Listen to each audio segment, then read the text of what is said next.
Feliz jueves, 3 de abril, por la gracia de Dios.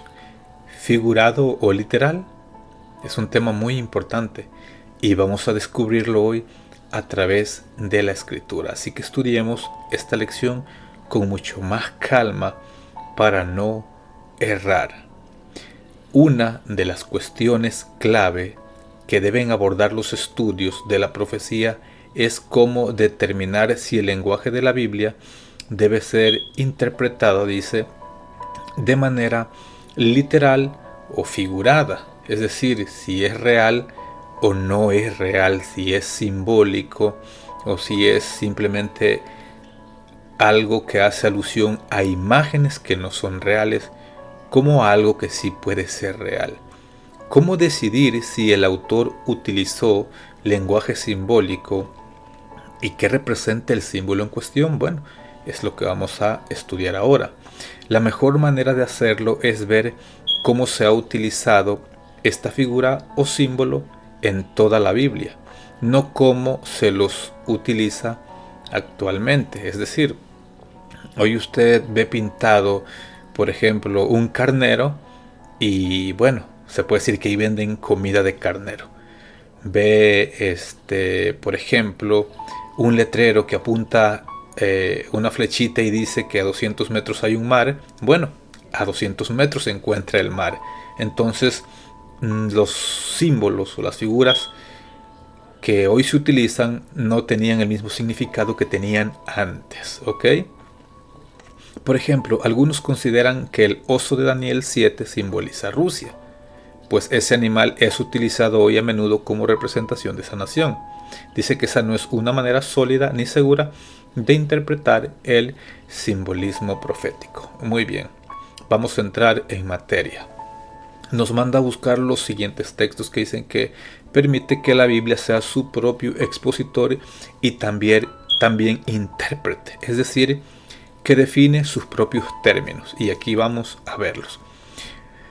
Nos hace una pregunta, que la responderemos al final, pero nos manda a leer Daniel, Apocalipsis, Efesios, Hebreos, nuevamente Apocalipsis, Efesios y Jeremías.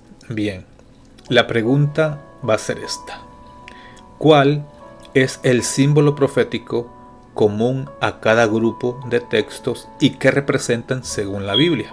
Bueno, si usted son muchas citas, sé que puede confundirse y yo las voy a resumir de la manera más clara posible con la ayuda de Dios. Esto no lo pienso yo, todo esto viene en base a la Biblia. Muy bien.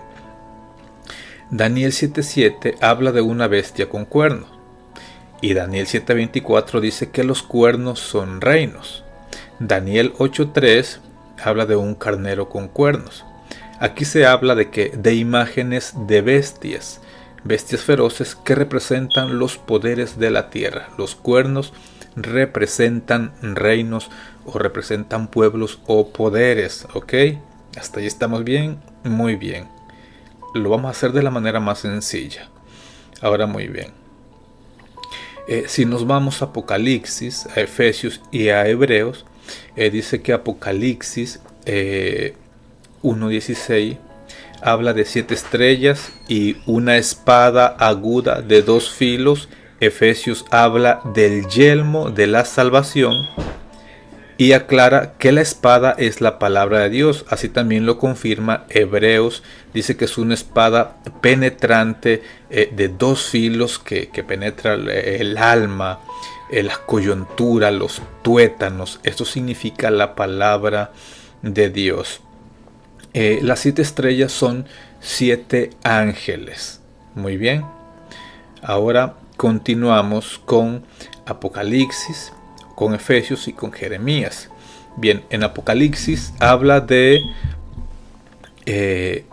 una mujer vestida de sol y la luna y una corona y 12 estrellas. ¿Qué significa esto? Bueno, me di la tarea de buscar en el comentario bíblico adventista y bueno, vemos que la mujer siempre se identifica como la iglesia.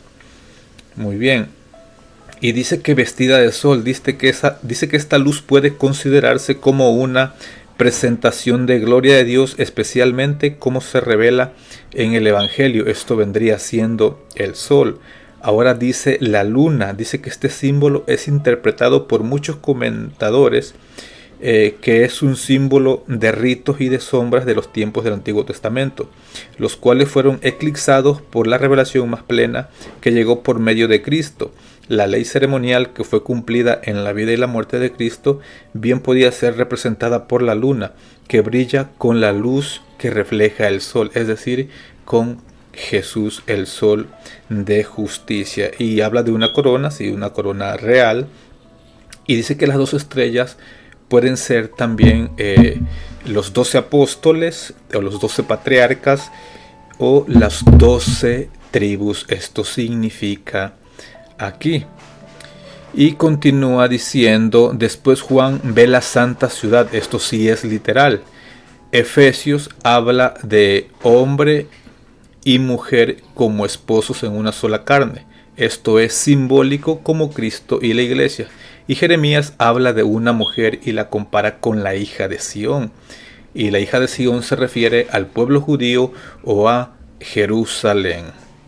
Por ejemplo, un cuerno puede simbolizar lo que ya dijimos, un poder político o una nación, mientras una espada puede representar la palabra de Dios y una mujer puede ser símbolo de la iglesia, y esto demuestra claramente que la Biblia se explica a sí misma. Tenemos que estudiar mucho para poder nosotros discernir qué significa un cuerno pequeño, qué significa una bestia, qué significa cola, qué significa estrellas, qué significa trompetas.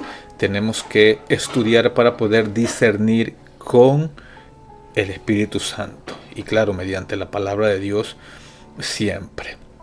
Lo que queda por responder, sin embargo, es por qué Dios se comunicó mediante símbolos en lugar de hacerlo de manera directa, explícita. Y hay una pregunta. ¿Por qué, por ejemplo, Pedro se refiere crípticamente, dice, a la ciudad de Roma como Babilonia? En primera de Pedro 5:13, bueno, se la dejo de tarea. Puede haber muchas razones por las que Dios eligiera comunicarse simbólicamente en la profecía. Por ejemplo, si el Apocalipsis hubiera nombrado claramente a Roma como la autora de tantos males, la persecución de la iglesia, de por sí intensa, podría haber sido aún más peor, porque si se hubiera hablado abiertamente de que el sistema papal era el dragón o eran los cuernos, el sistema político, rápidamente quizá hubieran exterminado a todo hijo de Dios, aunque claro, no pasaría porque Dios tiene el control. Sean cuales fueran las razones, podemos confiar en que Dios quiere que entendamos el significado de los símbolos bíblicos. Aunque algunos símbolos y profecías siguen resultando un misterio o un desafío, ¿cómo puede fortalecer nuestra fe el hecho de enfocarnos en lo que sí entendemos? Bueno, lo que entendemos no genera dudas y creemos por fe. Recordamos que la fe es la convicción de lo que se espera.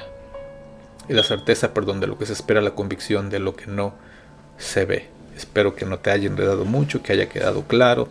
Y si tienes alguna duda o pregunta, vayamos a la Biblia. Que el Señor te bendiga, es mi deseo y es mi oración.